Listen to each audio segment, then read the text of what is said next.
As you probably know, on Wednesday the 19th of January, Samsung announced their Galaxy S24 lineup of devices in their over an hour-long Galaxy Unpacked event.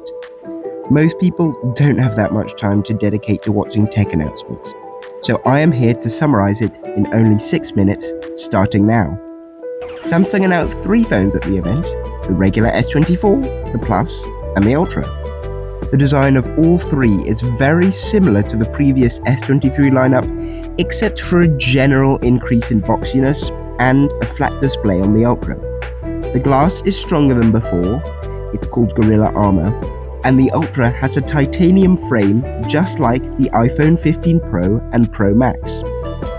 In terms of the screens, they are slightly larger than before on the regular and Plus, but the same as last year for the Ultra.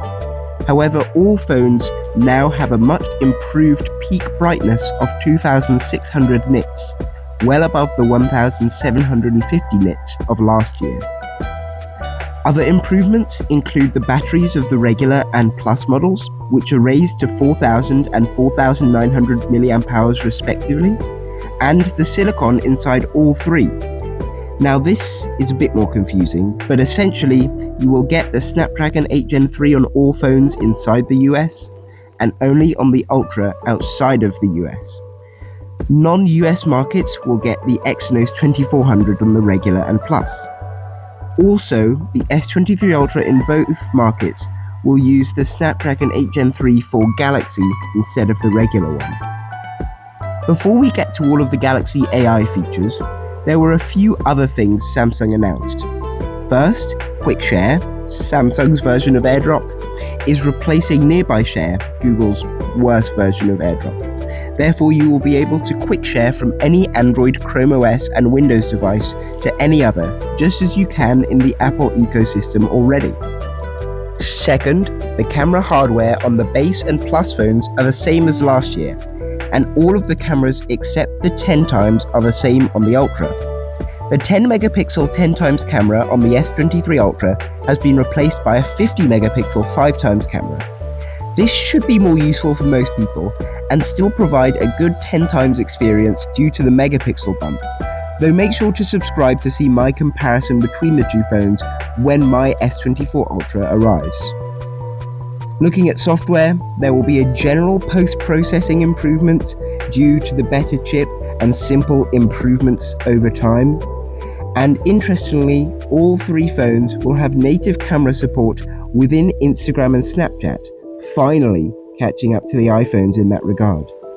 Last of all, the S24 lineup are interestingly going to be the first phones with the ability to upload HDR photos to Instagram, a feature I'm surprised it's taken this long to implement.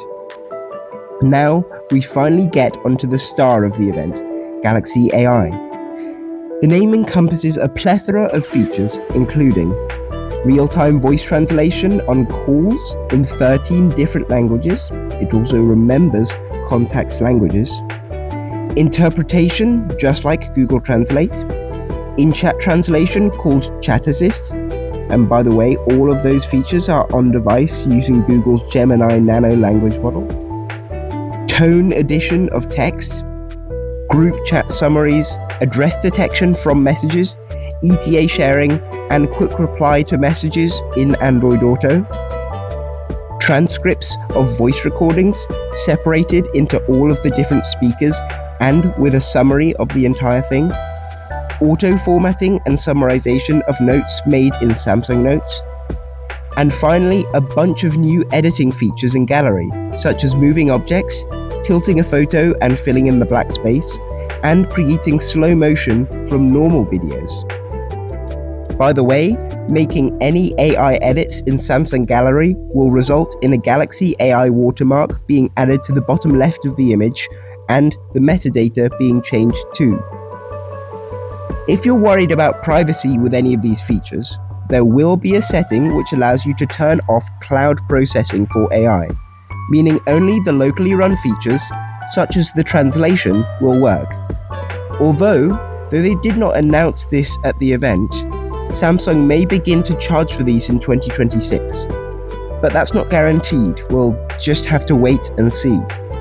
Samsung did also announce there will be some AI features coming to Samsung Health, such as smart sleep analysis, including sleep apnea detection, and a vitality score. Although they did not go into depth, so I'll cover those when they are released later this year. You'll also be able to set medication reminders with warnings about drug-drug and drug-food interactions, similar to Apple Health. The final feature in this recap is coming to the Pixel 8 series at the end of the month too. It's called Circle to Search. Essentially, if you hold down the home button or gesture bar, this menu will pop up, and you'll be able to highlight, scribble, or circle anything on the screen, and it will be searched on Google. This does not replace Google Assistant, which will be accessible using the corner slide animation as usual, and it will be on every model of S24. And that's it.